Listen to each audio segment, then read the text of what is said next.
savoir ce qu'il y a écrit à la suite de mon premier livre.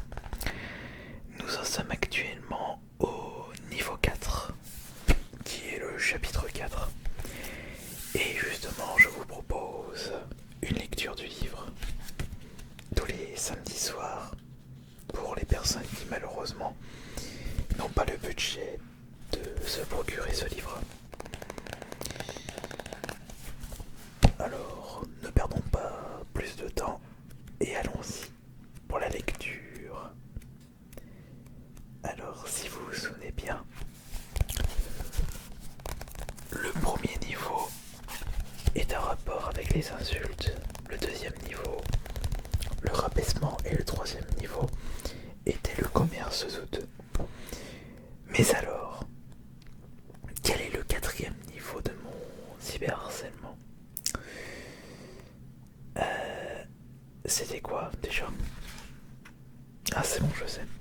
Oui, oui, c'est bon, je sais quel est le quatrième niveau.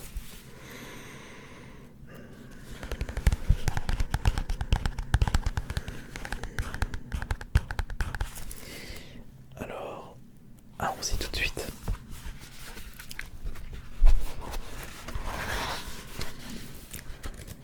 Niveau 4.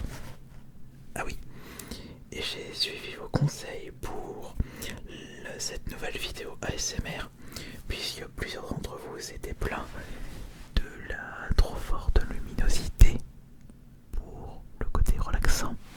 C'est pour cela que j'ai baissé de moitié la luminosité, parce que à la précédente vidéo j'avais deux sources de lumière, une à ma droite et une à ma gauche, et j'ai décidé d'enlever celle de gauche. Bien entendu, ce sera pas une excellente qualité, puis il y aura moins de lumière, mais si au moins ça repose mieux vos yeux, c'est le plus important.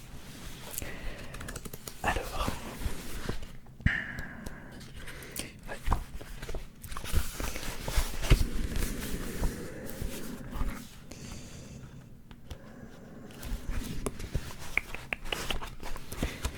Allons-y pour le niveau 4.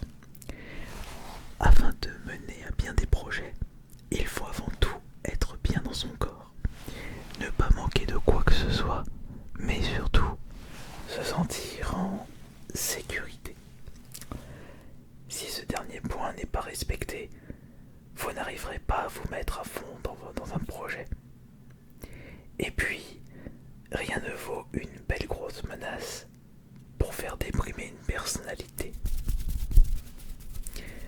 Je vais te retrouver et te faire la peau. Mes années d'arts martiaux vont me permettre de démonter ta sale tronche. On sait où t'habites, prépare-toi à s'ouvrir. On t'attend pour te planter à mort. Tu vas regretter de t'être montré sur internet. Je pense que juste avec ces simples phrases, vous avez deviné quel est le niveau 4 du cyberharcèlement. Ce sont les menaces.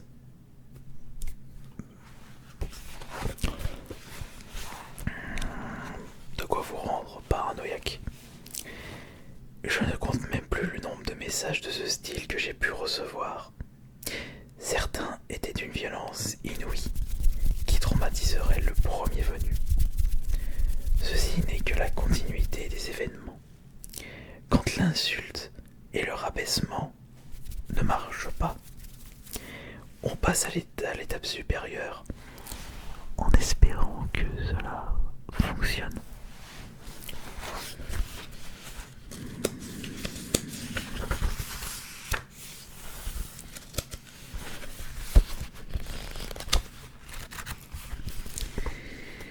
C'était des messages privés, des commentaires laissés par hasard sur les réseaux sociaux, du courrier que l'on envoyait directement dans ma boîte aux lettres. Pour qu'une menace marche le mieux, il faut vraiment utiliser tous les stratagèmes inimaginables. Et moi de mon côté, comme les personnes ne savaient où est-ce que j'habitais, ça m'envoyait des lettres. C'est vraiment extrêmement décevant. Heureusement, faire appel aux forces de l'ordre pour vous défendre en déposant des mains courantes, voire des plaintes selon la gravité des messages. Je me souviens que mon premier dépôt de plainte m'avait été suggéré par les organisateurs d'une convention geek. Pour la petite anecdote, j'étais invité en tant que vidéaste à cet événement parisien. D'ailleurs, une petite aparté par rapport aux conventions. Bon, rien à voir avec le cyberharcèlement, mais j'aimerais faire une petite aparté. Je n'ai pu faire qu'une seule convention cette année, à cause du Covid. C'était le Lyon e-sport. Et c'était à l'espace Tête d'Or, à Lyon. Et je n'ai plus fait de convention depuis. Ce qui est fort dommage, c'est que pour l'instant, je n'ai pas eu l'occasion de venir dans une convention en tant qu'invité, mais pour cette chaîne YouTube Ice Minotaur, j'ai été invité de nombreuses fois dans des conventions geek. J'ai pu faire Paris plusieurs fois, je suis allé 2 fois à Lille, je suis allé à Tours, j'ai pu faire des conventions à Marseille, plusieurs aux alentours de Lyon. J'ai été... Où est-ce que j'ai été invité aussi? Tours, je l'ai dit... Oui, aux alentours donc. Ah oui, il y a aussi Grenoble. Et j'ai été également invité à Valence. Et également Montélimar, le pays du nougat. Mais tous en tant qu'Astérion et non en tant qu'Ice Minotaur. D'ailleurs, vous pouvez me dire si je suis invité dans une convention, si vous viendrez me voir. Moi, ça me ferait ça me ferait plaisir. Alors, pour la petite j'étais invité en tant qu'invité. Peu de temps après mon annonce officielle, les organisateurs me contactent pour me prévenir qu'un déséquilibré a l'intention de venir sur place pour me planter un coup de couteau. Mais pourquoi envoyer un message aussi agressif à une convention plutôt qu'à moi? Pour que la convention retire mon invitation afin d'éviter un potentiel drame. Cependant, les organisateurs ont su rester professionnels en portant directement plainte au commissariat de Paris. Suite à leur dépôt de plainte, ils m'ont conseillé de faire de même dans celui de ma ville. J'avais reçu entre-temps un appel d'un policier parisien pour me demander plus de détails concernant cet email de menace. Je ne vous cache pas que j'étais assez chamboulé par cette histoire. Suite à cet appel, je me suis empressé de déposer plainte au commissariat de chez moi. Finalement, comme je m'en doutais, tout s'est bien déroulé pendant la convention.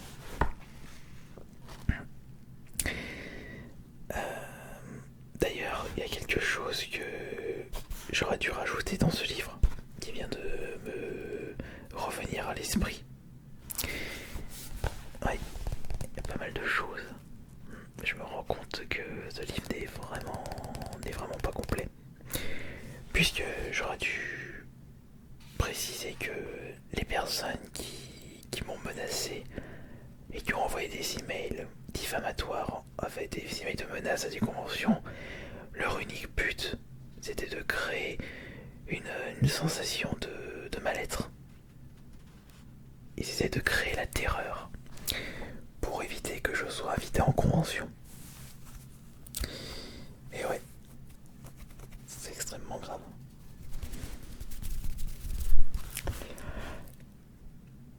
Alors, c'est grâce aux organisateurs de cette convention que j'ai pu faire mon premier dépôt de plainte et me rendre compte que même sur internet, les forces de l'ordre ne rigolent pas avec les menaces. Peu de temps après cette histoire, je sur un forum de discussion qu'un internaute a la ferme intention d'incendier mon appartement en précisant qu'il sait où j'habite, mais sans donner de date. Je savais pertinemment que c'était pour me mettre dans un état de psychose, mais dans la vie, on ne sait jamais. Imaginez que vous recevez des messages de menaces en précisant votre adresse. Eh bien, si vous ne prenez pas assez de recul, vous n'aurez plus envie de sortir de chez vous. Mais si de plus, on vous envoie des emails comme quoi les gens ont la ferme intention de brûler votre chez vous, vous ne vous sentez plus en sécurité nulle part. Et vous faire dégoûter de ce que vous faites sur internet. Et c'est ce que recherchaient mes cyberharceleurs.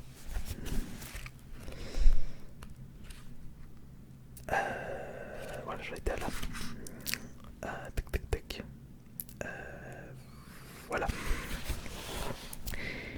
J'étais parti rapidement pour faire un nouveau dépôt de plainte et ainsi montrer sur mes réseaux sociaux que je ne laisse pas passer ça. Et j'ai bien fait, puisque par la suite, je n'ai plus reçu de menaces de la part de personnes qui me détestent. Il faut savoir qu'Internet est peuplé en minorité par des lâches se permettant de faire tout ce qu'ils ne feront jamais dans leur piètre vie. Même cachés derrière leur PC, à utiliser des pseudonymes tout en prenant soin de ne pas laisser de traces qui permettraient à des policiers de les retrouver. Ils peuvent aussi avoir peur du retour du bâton, en sachant parfaitement que ce qu'ils font est totalement illégal.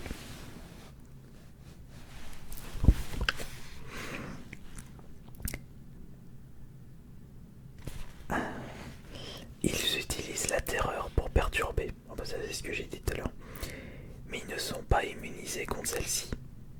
Autant en profiter afin de se sentir mieux dans sa peau pour continuer ses projets. Malgré tout, il existe des têtes brûlées qui n'ont que faire de la loi. Sinon, je ne serais pas en train d'écrire un livre. Après plusieurs mois sans menace, voilà que je reçois à plusieurs reprises des intimidations de la part de la même personne. Mais cette fois-ci, c'était plus sérieux, puisque ce danger public n'avait pas hésité à montrer son visage pour montrer à Internet sa domination. Il en était même venu à me menacer de mort à travers une vidéo. Autre nouveau problème, comme si j'avais besoin de ça, il était suivi par quelques dizaines de personnes qui approuvaient ses paroles.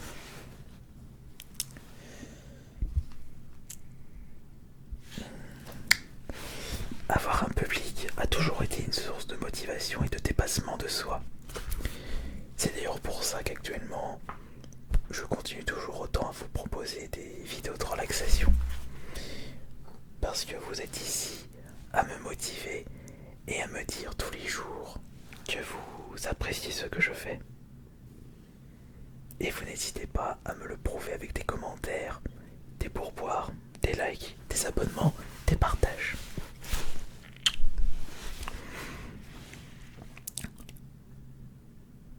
Mais, pour en revenir au public, quand on est dans le domaine de la connerie, quand on est dans le domaine de la bêtise, cela pose problème. Non, je vais plutôt relire la phrase. Avoir un public a toujours été une source de motivation et de dépassement de soi. Mais quand on est dans le domaine de la bêtise, cela pose problème. Contrairement à un public sain, un public toxique vous motivera à faire des grâces. Je sais plus si j'ai dit ceci, mais cette personne-là va encore plus pousser son public toxique à être encore plus toxique et à reproduire les faits et gestes de ce cyberharceleur. Ouais, ça fait des petits. Vous savez sur internet, les gens aiment le sang, aiment le clash, aiment le combat. De ce fait, si une personne veut absolument devenir populaire, elle va tout le temps chercher le drama. C'est pour cela qu'il n'est pas rare de voir apparaître des clashs entre personnalités du net pour attirer l'attention.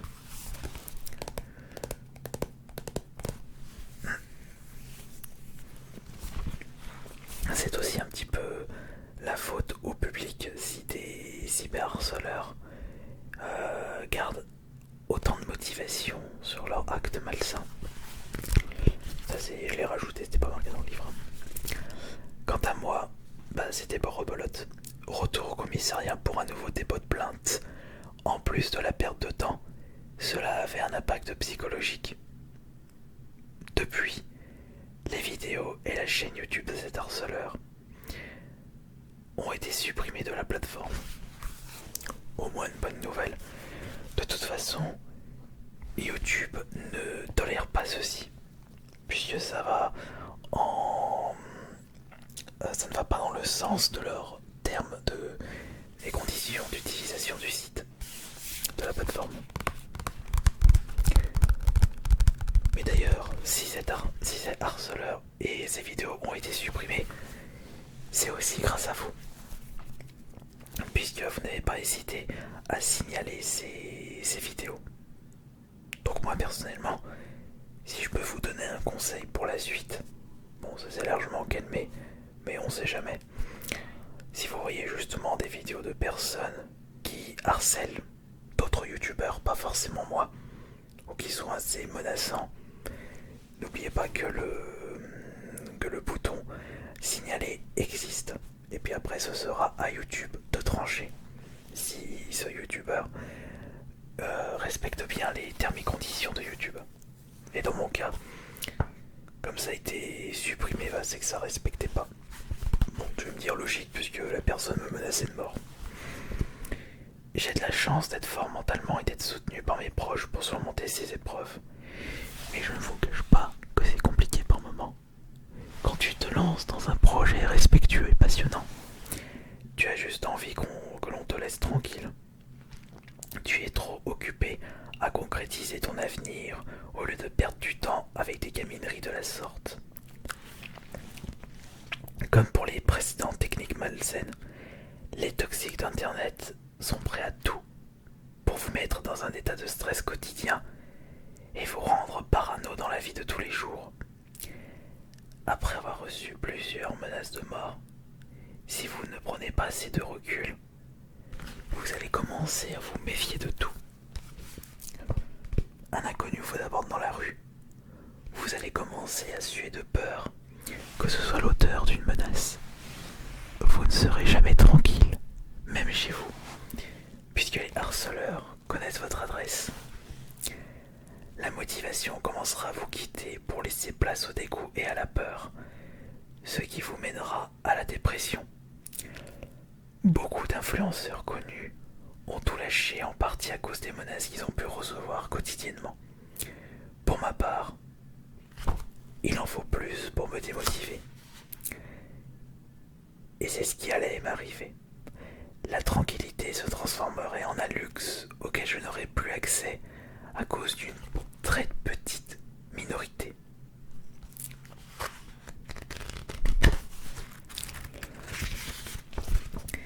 L'anonymat peut rendre les internautes plus méchants et plus violents. C'était la citation du niveau 4 de mon livre, qui était focalisé sur les menaces.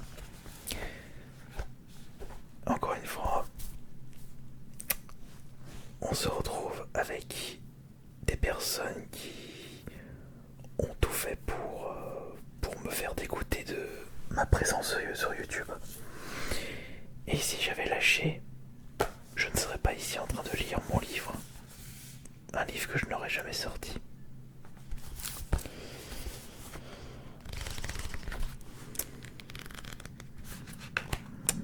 Vraiment un truc de fou. Mais fort heureusement vous êtes ici. Et vous n'hésitez pas à me montrer que vous me soutenez depuis toutes ces années.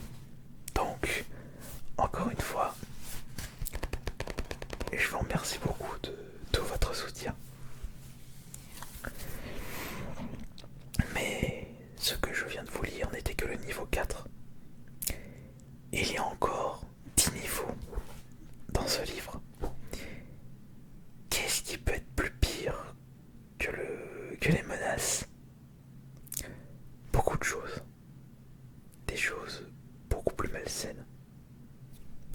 Et vous comprendrez pourquoi. On se retrouve la semaine prochaine, samedi soir, pour le chapitre 5, intitulé niveau 5 de mon quotidien, le cyberharcèlement. C'était Ace Minotaur. Bonne nuit à tous.